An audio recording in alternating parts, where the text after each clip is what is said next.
Hello, this is Dennis Sanders. Today on the podcast, we look at the end of days and the second coming of Christ.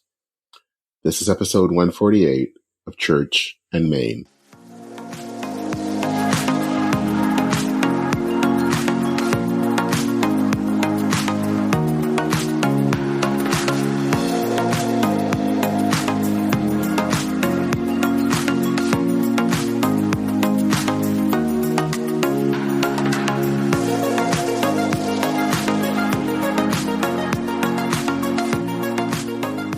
Well, welcome to Church and Main, the podcast that is at the intersection of faith and modern life. I'm Dennis Sanders, your host. Happy summer. So I want to take you back to the summer of 1979. I was about 9 years old, and this evening I'm sitting in the basement of my church in Flint, Michigan, and I, along with a lot of other youth, were there to see a movie. It was called A Thief in the Night.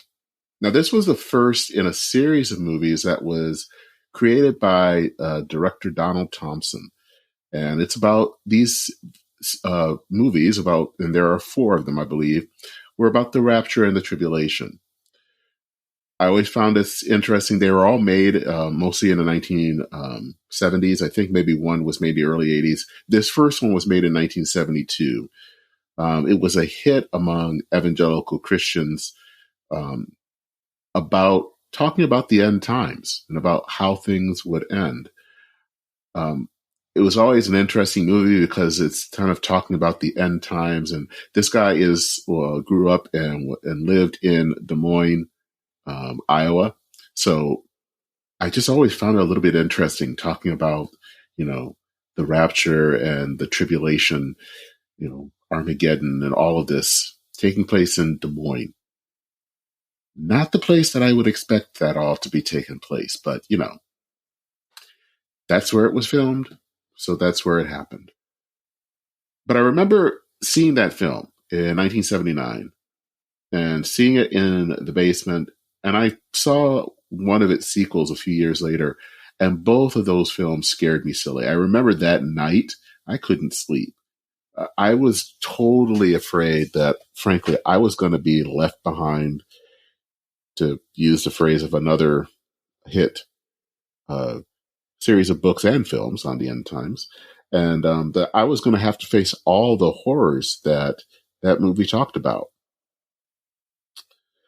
That movie was and came out at a time when there was a lot of interest about the end times. The 1970s especially, and the 1980s, there were lots of movies and books and films that came out all talking about the end times. And there has long been an interest in how things will end. Christians, and not just evangelical Christians, hear and read in Scripture about Jesus returning, and they want to know, what does this all mean for us? And among many evangelicals, having grown up in that community, there's a lot of talk about when Jesus will return. And sometimes to the point of people saying they know exactly when Jesus was going to return. But when it comes to mainline Protestants, there's a lot of silence, especially among pastors. I think for pastors, there's a lot of confusion about how best to talk about all of this. And frankly, to figure out, what does this all mean? And that's where my guest today, Robert Cornwall, comes in. Along with Ron Allen, these two ordained ministers in the Christian Church, Disciples of Christ, my denomination, decided to write a book on the second coming of Christ and the end times and the afterlife that is called Second Thoughts About the Second Coming, Understanding the End Times, Our Future, and Christian Hope. Bob is a minister at large with standing in the Christian Church, Disciples of Christ. He retired as a pastor at Central Woodward Christian Church, Disciples of Christ of Troy, Michigan, in June 2021. Before that, he served in other churches, especially on the West Coast, where he is from originally. He serves as the editor of Sharing the Practice for the Academy of Parish Clergy, and he holds a PhD in historical theology from Fuller Theological Seminary. I have known Bob for years. I'm looking forward to. I really was excited to get to talk to him on this topic. Something both of us coming from evangelical backgrounds to be able to talk about this and what does it really mean for our faith. So I hope that you will enjoy this. So now let's listen to Robert Cornwall as we talk about the end of days.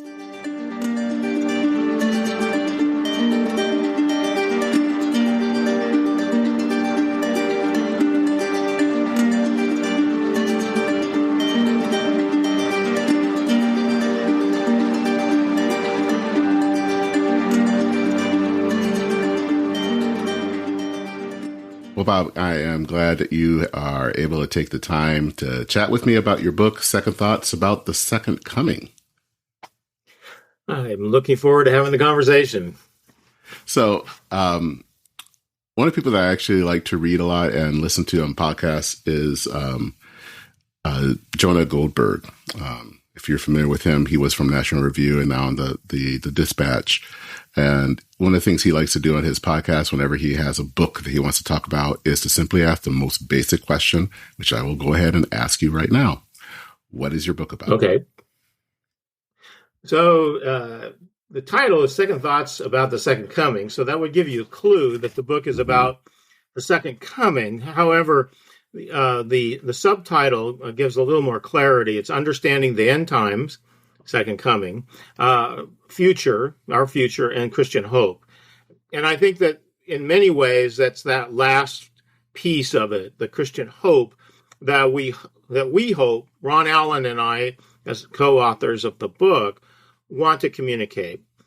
And so basically it's for a general audience. It's, it's not, we want clergy to read it, but it's written with non-clergy congregants, regular church people in mind. And so we wrote the book for a specific purpose. Both Ron and I, being disciples who spent a lot of time in congregations, he as a professor and then teaches everywhere in congregations, and I as a pastor for 25 years, encounter lots of people in mainline churches who have questions about the future, about judgment, about this thing called the millennium I heard about, or I read Tim LaHaye. Is that the biblical message? And what we know is that clergy, people like me, would rather not talk about it. They don't preach about it. They don't teach about it. The last thing they want to teach about is the book of Revelation or any of these kinds of things. And yet those are topics that their congregants are interested in. And when they don't hear from their pastors, where they go are places like Tim LaHaye, or back in the day, Hal Lindsey. And so what we wanted to do was to create a resource for congregational conversation, to assist clergy, pastors, helping their congregation deal with questions that they have about what the future looks like. So the big theological term, of course, is eschatology, but it's a broad conversation. We do have a section at the last section of the book deals with afterlife, which is another topic that many clergy shy away from because there's so many different perspectives and possibilities. So that's kind of what we want to do. Is we create a resource for conversation, try to to discuss it fairly, responsibly, without always taking a position, at least not until the end. Because the point isn't what Ron and I believe as much as what do you believe and why do you believe that? And what does Scripture say? What does history say? What are the various theological perspectives out there that speak to these issues? which one feels right to you? Which one speaks to you? And that's the kind of the basic purpose of the book is to stir conversation about topics we believe are on the hearts and minds of people in our congregations. You said something just now, and then in reading in the synopsis that fascinated me, especially with mainline pastors, is that they shy away from talking about Revelation or the end times. Right. Why do you think that is? What is it about this topic that keeps them quiet? An excuse given is that we want to deal with the present. And so end times and all of that's way out front. That's, we don't know what the future holds. We don't know anything about that. And so we feel uncomfortable. So we're going to deal with present issues. Mm-hmm. But I think there's a discomfort with these questions because people struggle. We all struggle. I continue to struggle, and I wrote a book on the topic, and I read about it, and I thought about it for pretty much my entire life. But there's still much more to learn about it. So I think there's a sense of uncertainty about exactly what to say. And then when we encounter people in our congregations who say, well, I read Tim LaHaye. What we want to say is, well, that's not biblical, but we don't know why it's not biblical. Mm-hmm. What we want, we struggle with saying, there are a variety of perspectives, and there always have been a variety of perspectives. And the future is way out there, and we don't know how it's all going to work out. But it's what makes the most sense to you is the key. And I think there's just a sense of we'd rather talk about other things. Mm-hmm. And one of the things that I think is fascinating that you seem to bring up is that how we look at the future really influences how we look at the present. Could you say more about that? So if we believe that Jesus is coming back soon, mm-hmm. then there is a tendency to focus on getting your life together because you want to make sure you're ready for Jesus to come, right? Mm-hmm. And we see this in the New Testament. I mean, there is this strong sense in Paul and in the gospel writers that the assumption is the end is near. The time of judgment, the day of the Lord is coming soon. My guess is, and I'm not in Paul's mind, that he would be quite surprised that we're still here 2,000 years later, right? Mm-hmm. But sometimes people, in modern times, we've seen this, when you think that Jesus is coming soon, like in the next 10 years or so, you may make decisions about your life that are problematic. Mm. And sometimes you're a politician and you make decisions that are problematic, like, well, we don't need to worry about climate change because, it's going to take us 50 years or 100 years. But we're not, Jesus is coming back in 10 years, so why bother? So there's that side of the thing. But I think that the same thing is that there is a sense of the future is a sense of we don't know what the future holds, but there is a sense that whether you believe that God has everything planned out, which I don't believe that, but that there is a purpose, that there is something to work for, to work toward, that we need to deal with the present, obviously, but where's the present going? Because the present moment is for just now. Mm-hmm. I mean, the future, you're going to post this podcast. That's the future. We're talking now, but it's going to have future implications, right? Mm-hmm. And so the future is tomorrow. The future is 10 minutes from now. And so, where are we going? How are we? So that's why I believe that the future impacts the present, because we need to think about where are we going, Okay. and where does God want us to be going? And where does hope fit into this? Because it does sound like where you're talking about here is also about hope. Yeah. So too often, and I guess this is one of the reasons why we wanted to write the book, is, and why we have that phrase there, is that too often when we think about the future and we think about, Jesus coming, we think of Armageddon, right? We think of destruction, of judgment, but that's not the only message. That's probably not the major message in Scripture when it comes to the future. The message is one of hope, of experiencing, of moving closer and closer into the presence of God, of participating in the work of God as we move forward in time. That's hope. Mm-hmm. I don't dread the future. I have hope that God's purposes will be fulfilled, and I get to contribute to that in partnership with God, and that gives me hope. Mm-hmm.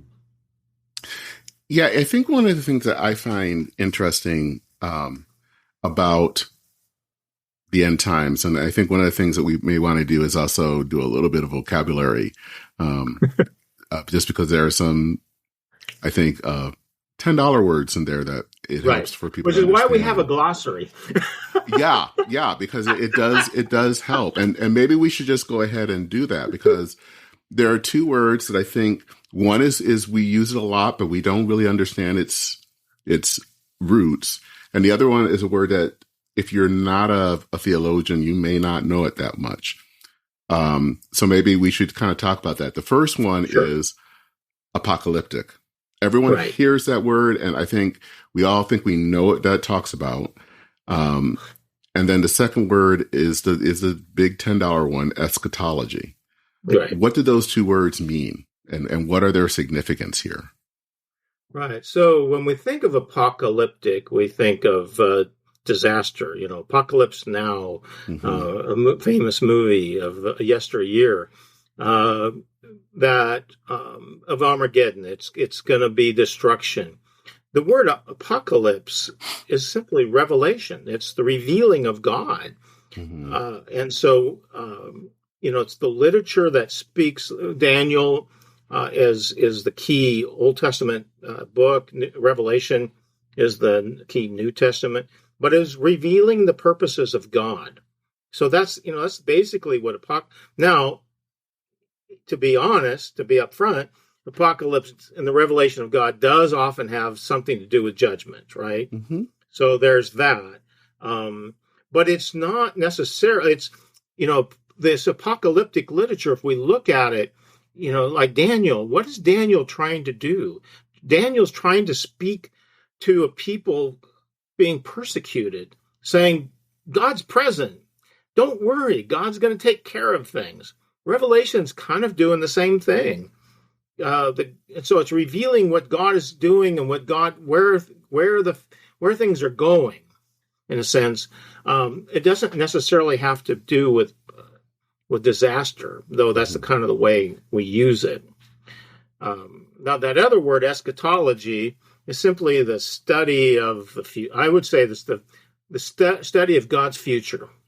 I think that's the better way. It's like the study of the end times, but eschatology is a larger conversation that has to do with the way we perceive the future, and that includes judgment. It includes afterlife and whether there is an afterlife, what are God's purposes, providence. Those are all parts of the eschatological conversation.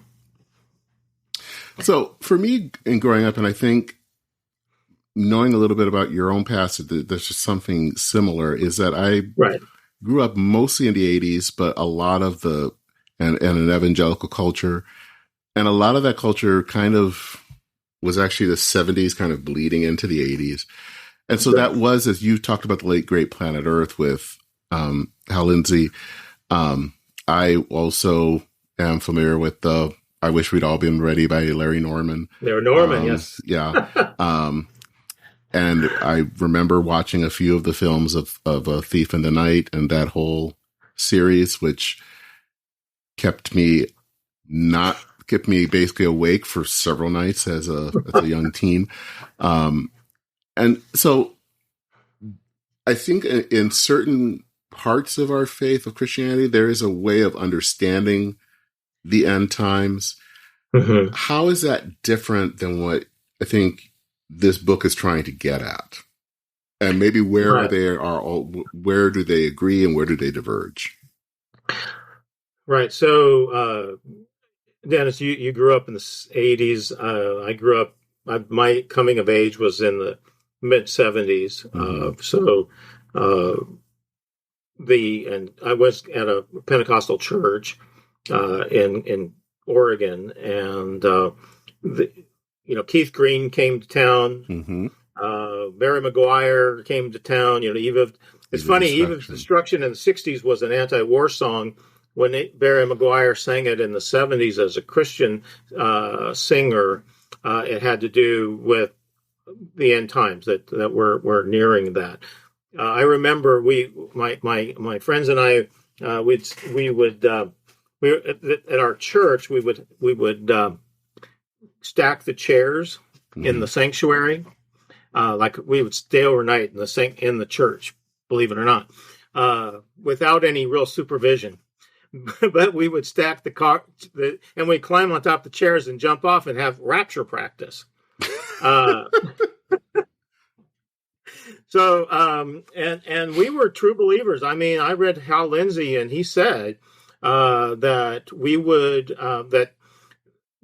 that Jesus was coming back within a generation of the reestablishment of Israel, and he was very clear that a generation was 40 years.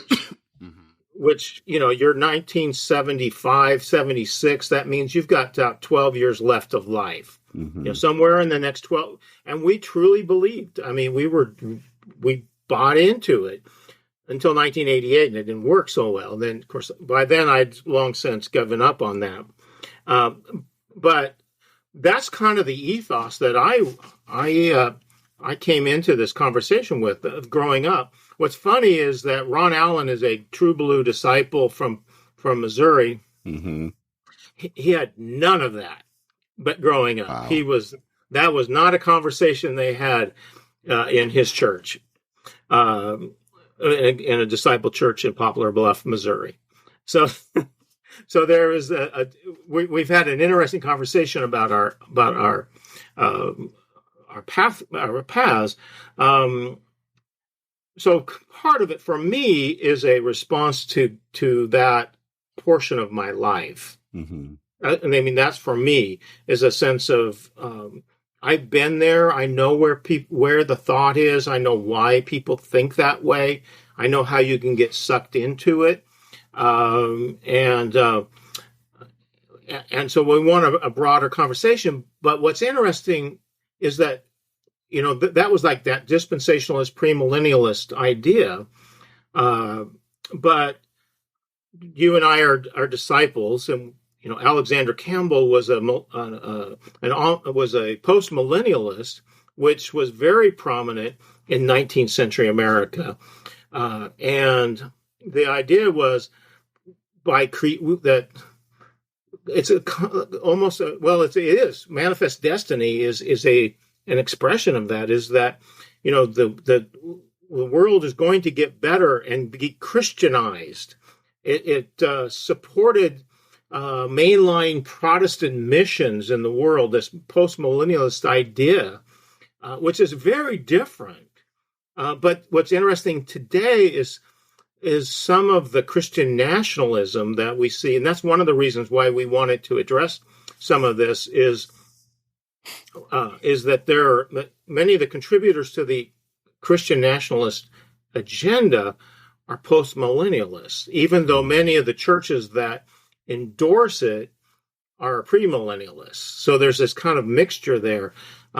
So we don't necessarily delve too deeply into that, but we wanted to give enough information that people can kind of go, oh, they can kind of look around what's going on, and they can begin to have a conversation about how is one's view of future of the millennial idea influencing political movements, and that currently we thought about and we talked about writing about QAnon, but our publisher suggested that they hoped that the book would have longer life than QAnon.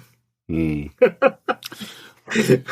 Well, that's kind of a good question, because you don't know how long the whole QAnon thing would last. Yeah. That its roots, the kind of premillennialism, but yeah. But a lot of the conversations that the conspiracy theories that we have out there have their roots in eschatological and apocalyptic conversations. So, by having that conversation, you can begin to see where do these conspiracy theories erupt? Whether it's QAnon or not. Yeah. So for people who might not know, how would you define premillennial as opposed to postmillennial? So briefly, a premillennialist believes that Jesus is going to come back before the millennium and rule for 1,000 years. Mm-hmm. A postmillennialist believes that we will create the millennium, 1,000 years of Christian dominance, you might say, mm-hmm. and then Jesus will return. Okay. Then there's a third millennial theory, amillennialism, which basically, simply there's no millennium, but basically is that the church age is the equivalent of the millennial reign, so that Jesus is reigning already in the church, and that has been the dominant position for the most part within Christianity since at least Augustine. Mm-hmm. It's a view that Augustine embraced.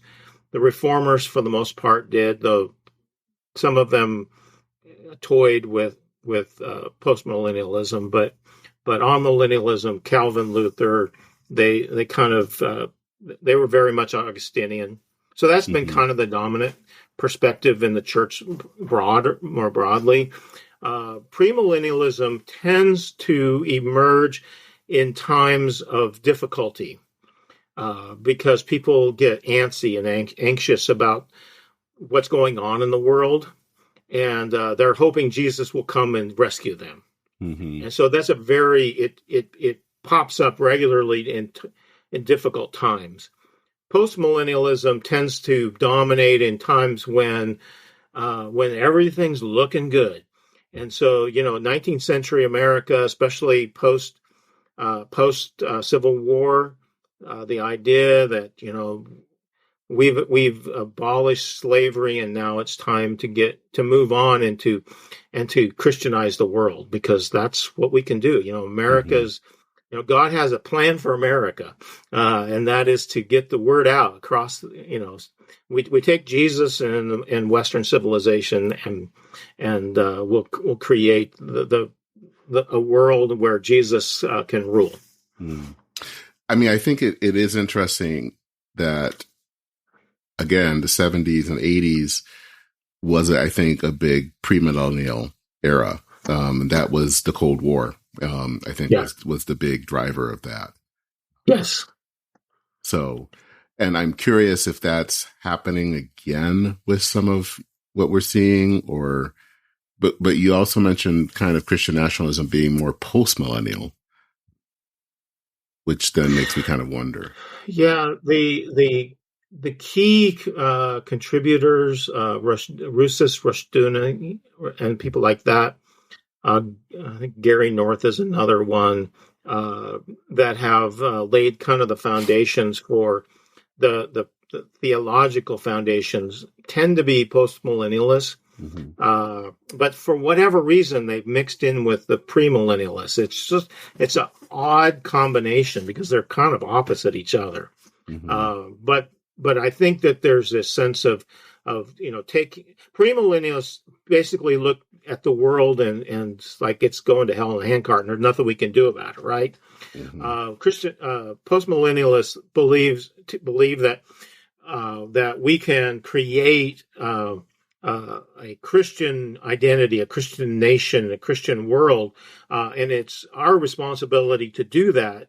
So Christian nationalism, it's like we want to take over the government. We want to institute Christian values and law onto the American people, right?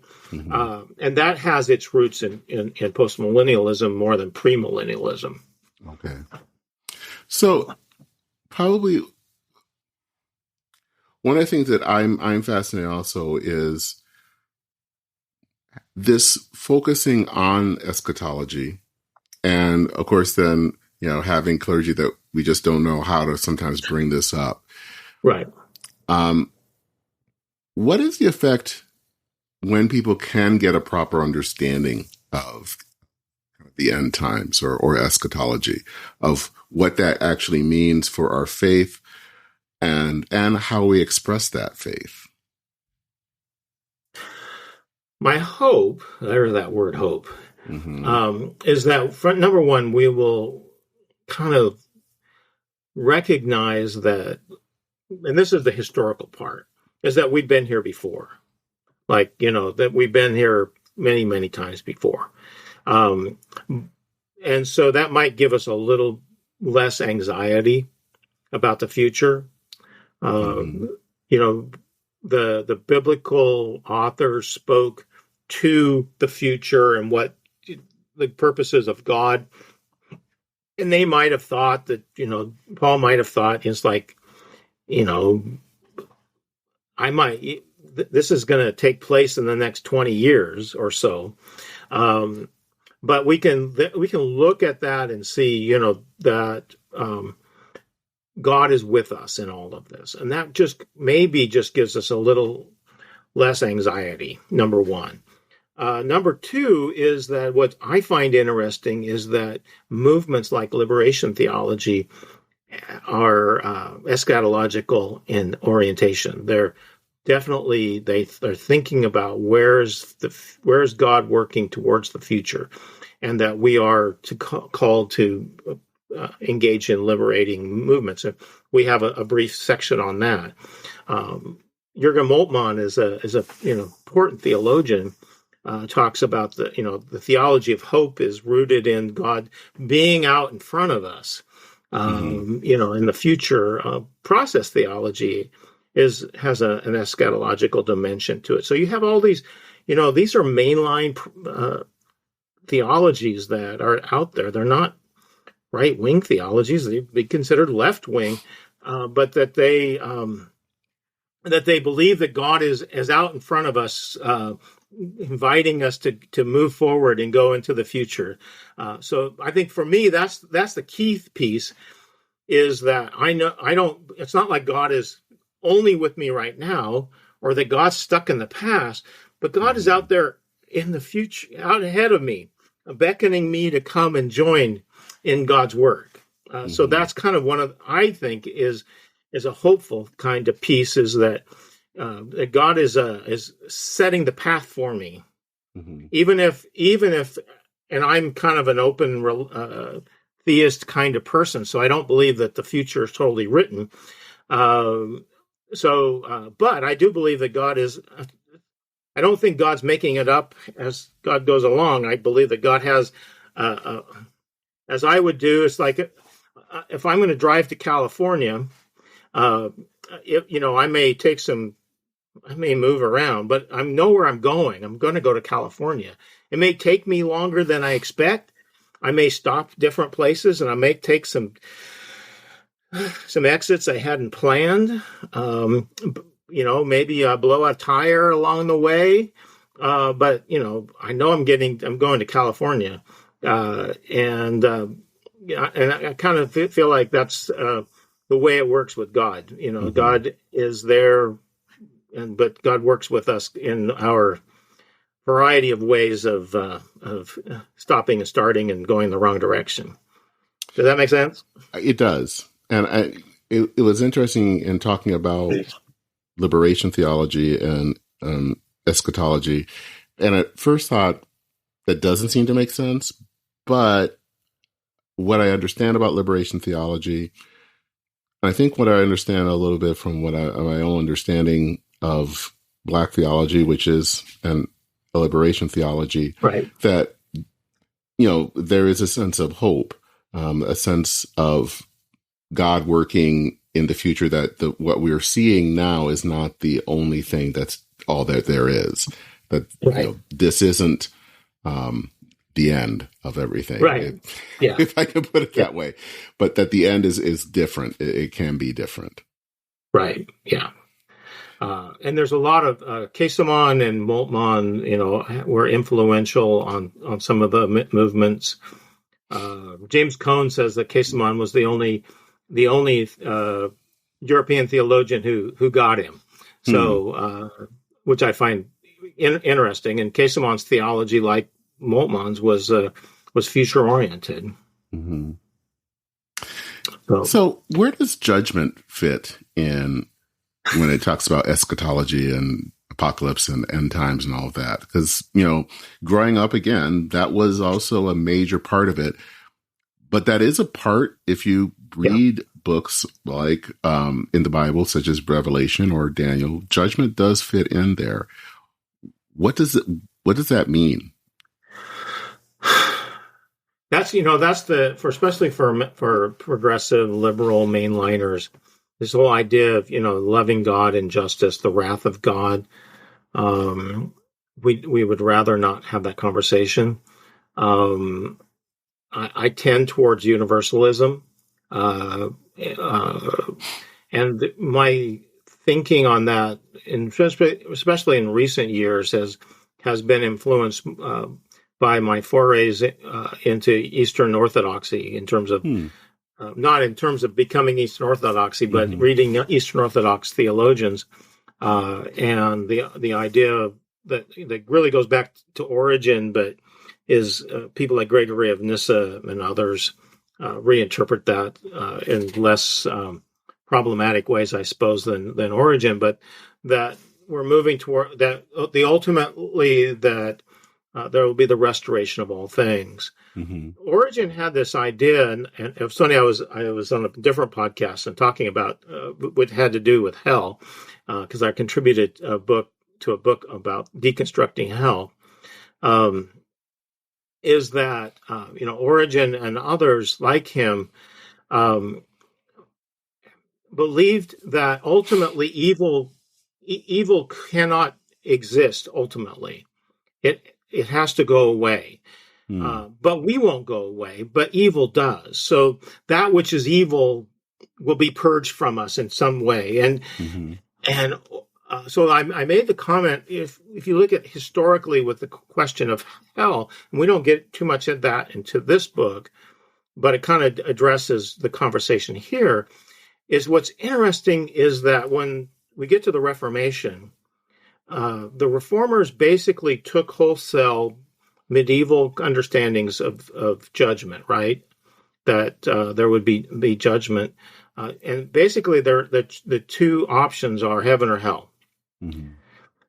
Whereas Catholicism and Orthodoxy both have this idea of, in one form or another, of some kind of purgation, or purgatory. And as I've studied this and thought about it, I think that was ultimately, I understand why they got rid of purgatory, because of indulgences and all of that went with it. But ultimately, it removed an element of it, that we could ultimately, that which is evil in us, that which is bad in us, could be purged from us, however that would take place. So in that sense, judgment isn't to throw me into hell for eternity, but judgment is facing the reality that there are pieces of my life, and I know, and we look back at our life, and there are pieces of our life which we go, oh, I wish I'd not done that. And only God knows Mm-hmm. what those things are, hopefully. Um, and so we would like that to all go away. Um, so in the sense that judgment doesn't throw us to hell, but that it makes us face the realities, I think that there is a place for judgment in the conversation. Mm-hmm. Even if I don't believe personally in hell, I Mm-hmm. do believe that we do face in some way or another a judgment, that we have to face that which is part of us that is not of God. Mm. Well, I think at times we, and I didn't try to define judgment there. I mean, I think that does exist. I don't Right. think it necessarily, because I think sometimes we equate judgment with punishment. Right. And Yeah. I don't know if that's really what theologically what that means, but I do wonder if by removing, as Protestants did, purgatory, if we also removed a sense of God's grace working in people, Right. that can allow for, as you saying, burning off those parts of the sin that are there. That the whole concept of judgment doesn't necessarily have to be eternal damnation. Right. It can be about accountability. Yeah. That it's really about facing up where we have fallen short, and Right. all of that to that extent. So, yeah, I guess it's a long way of saying I'm probably closer to where you are on the concept of judgment. Yeah. It's not something that I spend a lot of time thinking about, and yet it's there, and it has. I mean, it's funny. We preach on Protestant liberals love Matthew 25, which is number one, an apocalyptic judgment scene, and the division between the sheep and the goats. Of course, we all think that we're sheep and not goats. Yeah. Mm-hmm. So it's those other people that are the goats and not us. But that's a favorite of progressives. So we do talk a lot about judgment. It's just that we're hoping that we don't have to face it, I guess. Mm-hmm. So this kind of really leads to a concept that is related to all of this, and that is the afterlife. And I know that you talk about that a little bit in the book. Right. And again, that is also a topic that you say pastors don't really like to talk about much. Why do you think, again, I guess I ask the question again, why do you think that is? I mean, is it that we struggle with that, even though people have questions about that? I think the key piece is we're not sure what we believe about what the afterlife is. So I know many colleagues that aren't sure whether there is an afterlife. That resurrection, we hear a lot about resurrection, Jesus' resurrection being metaphorical. And so since we're not sure, we would just rather not talk about it. And yet every pastor has to do, most every pastor does funerals, right? We all do funerals, yeah. And if I were to preach, if I were to do a funeral, and I do quite a few, and I said, well, it's been nice knowing Joe. He lived a nice life, and that's it. That doesn't do much for anybody. So the question and what we did with the book was lay out a variety of perspectives, because there's the idea of bodily resurrection, there's the idea of disembodied souls, there's some forms of process theology says that when we die and that's it. We live on, in a sense, in the mind of God, but in terms of personal continuation, we're not there. So we lay out the possibilities, and the reality is that we kind of mix them together. In for most people, I would say that most members of our congregations they're not sure whether we're disembodied souls or resurrected bodies or when that takes place, but we assume, and we kind of address this in the book, I would say that most people in our congregations assume, even though the scripture kind of suggests that, when we die, we kind of, the body doesn't get resurrected until the end, right? Mm-hmm. So we're not sure what happens to the rest of us. But everybody I know, in all of my ministry, for the most part, assumes that their loved ones who passed away are waiting for them, mm-hmm. right? And whether or not that's biblical, and it's probably not, it's comforting. And we don't know because none of us, depending on the way you see these things, I'm not a big believer in the people who come back because all they see is a light, and then maybe they see a loved one or whatever. But we don't really have any evidence of what's on the other side, right? So it's, who knows? And I think ultimately we go with what is the most comforting, which is when we die, we see our loved ones. Even though there's no evidence in Scripture. Jesus says, it's like there's no marriage in heaven. It's not part of the conversation scripturally. But I think it's something that emerged over time, historically, because it makes sense that we will, some form, we see our loved ones. It's there.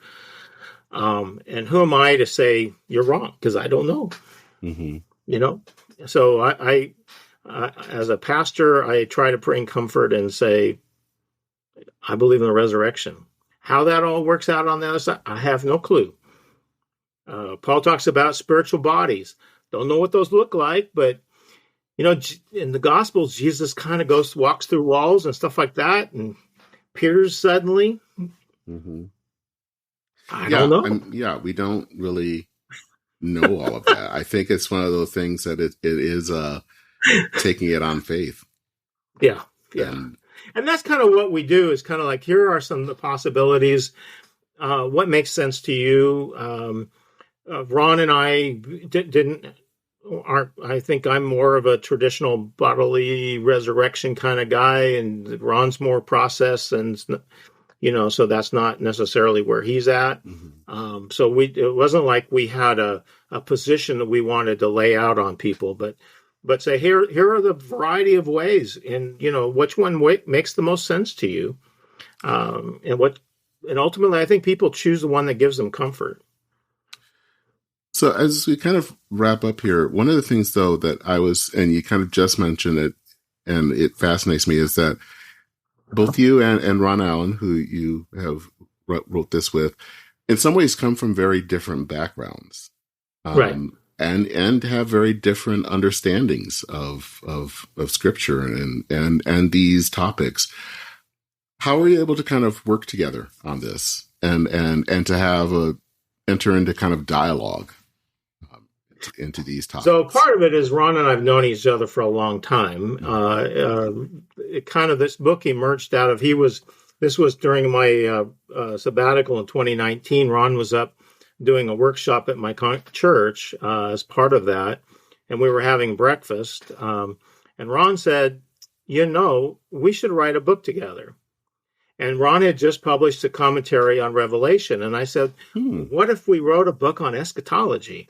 And Ron said, well, that sounds interesting. Let's do it. Then we started to think, how are we going to do this?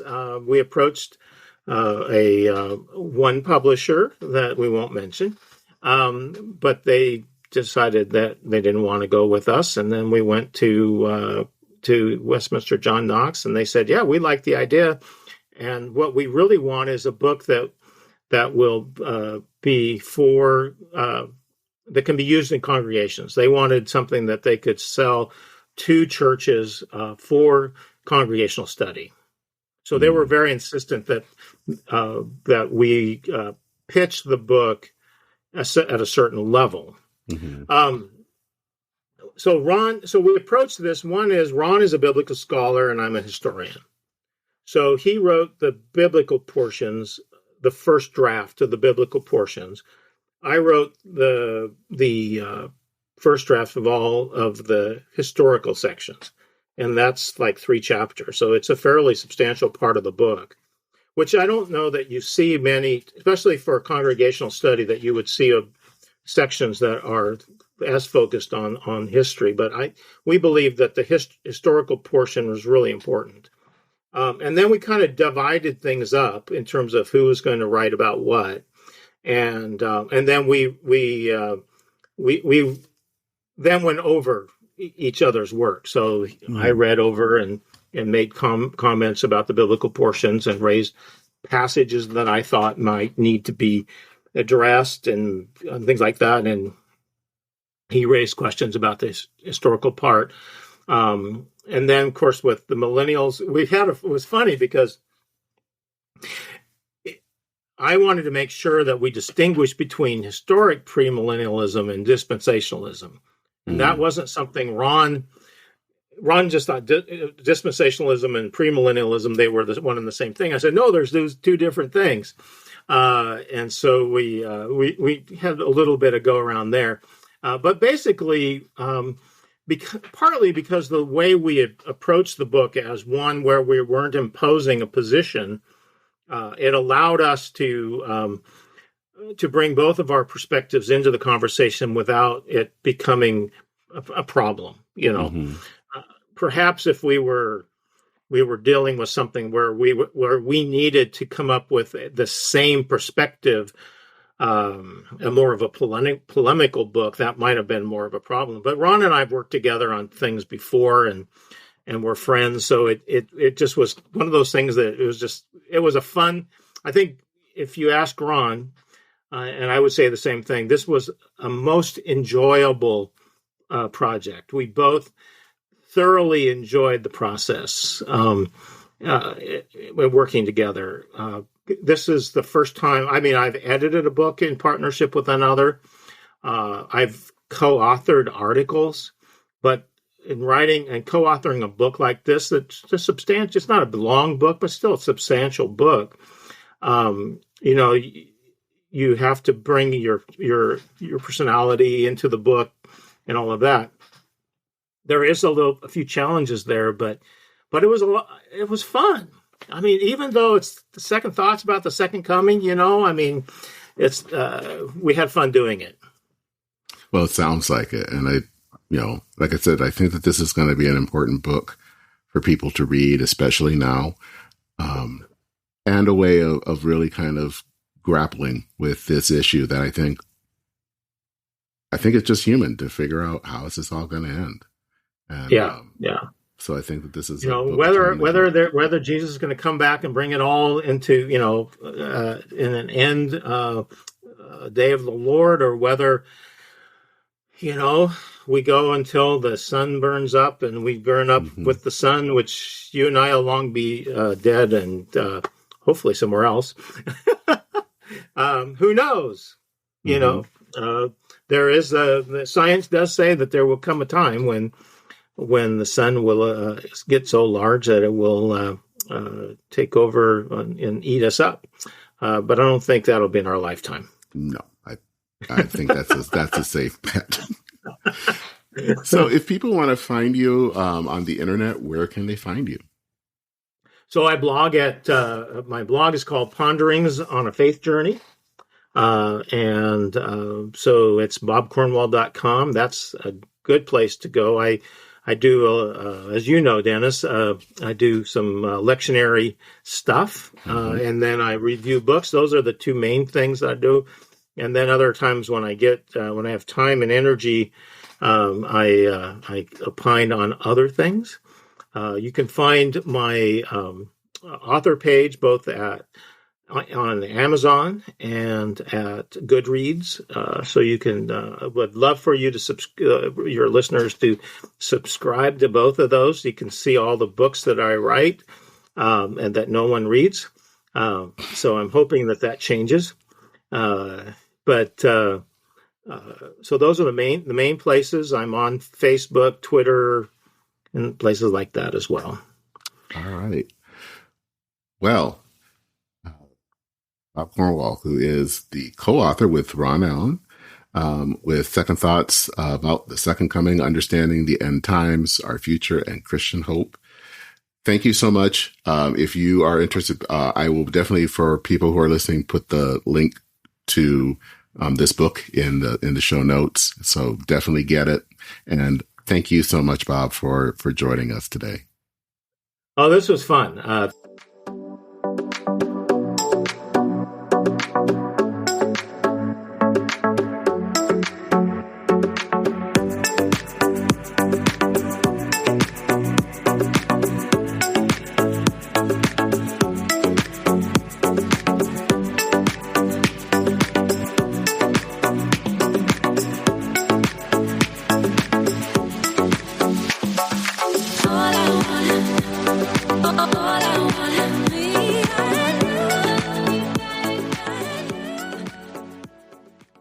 So it was great to have Bob on to talk about the Second Coming of Christ, and I really hope that you will consider getting his book, either for your own enjoyment or maybe something for your church. There are links to where you can get the book, and also links to Bob's blog. It's a blog that is worth reading as well. So I hope that you will give it a moment to look at. Just some housekeeping. Please consider leaving a rating or review of this podcast in your favorite podcast app. That makes it a lot easier for people to find this podcast. Consider subscribing to Substack. It's a great way to get the podcast quickly in your inbox once it goes live. And you can go to churchandmain.substack.com to subscribe. There are a number of episodes coming down the pike in the next few days and weeks, so stay tuned to your podcast app for those that new material. Also, just be aware that the podcast might be quiet somewhat during the month of August. I'm going to be taking some time off for the summer. I just say that so that people don't get panicked if there isn't a new episode for the three of you that are listening to this. That's why. And I will be back with new episodes come September. But until then, do enjoy these new episodes. I think you will enjoy them. There are a lot of good topics that are coming soon for you to listen to. So that's it for this episode of Church in Maine. My name is Dennis Sanders. I'm your host. Thank you so much for listening. Take care. Godspeed. And I'll see you very soon.